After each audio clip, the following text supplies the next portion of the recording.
Well, good morning. It's Monday morning. Here we are at the back porch office of Casa Emilia, and it is kind of a vacation for us. So here we are. We're going to read Psalm 81, verses 1 through 3, and then 11 through 16. Sing aloud to God our strength. Shout for joy to the God of Jacob. Raise a song. Sound the tambourine. The sweet lyre with the harp. Blow the trumpet at the new moon, at the full moon on our feast day. My people did not listen to my voice. Israel would not submit to me, so I gave them over to their stubborn hearts to follow their own counsels.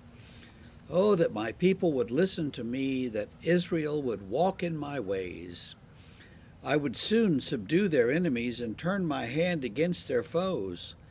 Those who hate the Lord would cringe toward him, and their fate would last forever. But he would feed you with the finest of wheat, and with honey from the rock I would satisfy you. Now, we in our day tend to read those opening sorts of verses about the lyre and the lute and the stringed instruments as, okay, God likes praise bands, and God may indeed like some praise bands. That's not really an issue for us. I don't think that every single praise band in the world is good enough for God, but that's my opinion. Why doesn't it talk about pipe organs in the Bible? Well, they didn't have pipe organs in ancient Israel, so that's a problem there. Anyway, skipping over all that, let's go to the end of the psalm when it says that he will give us sweet honey from the rock.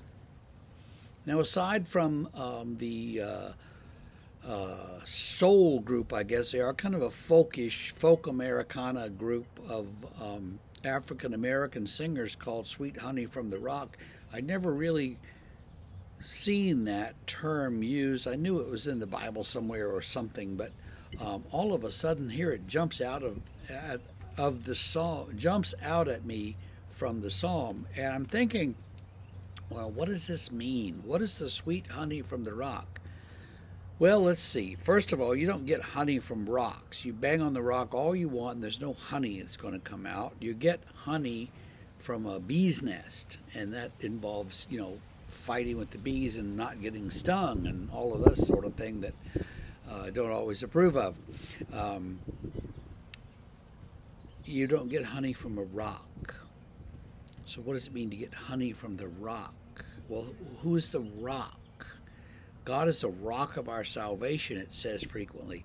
Jesus is the rock of our faith. And so it's to get sweet honey from God, from Jesus.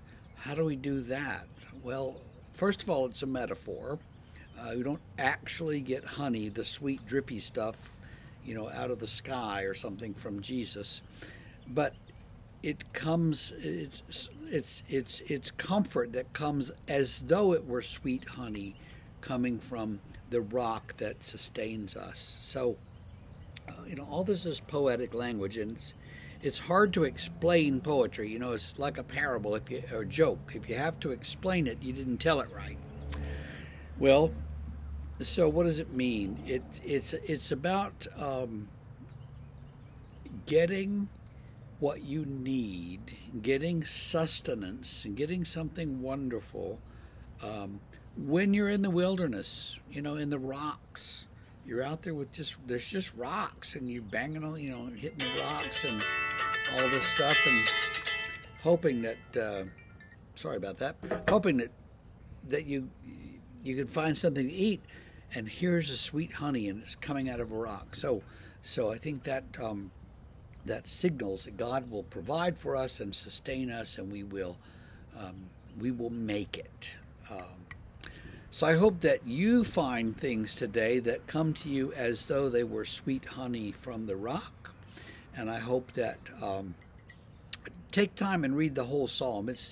The middle part is full of the usual stuff that we've read 81 times before, but you'll still like it. And we'll keep going tomorrow. So we'll see you then. Have a great one.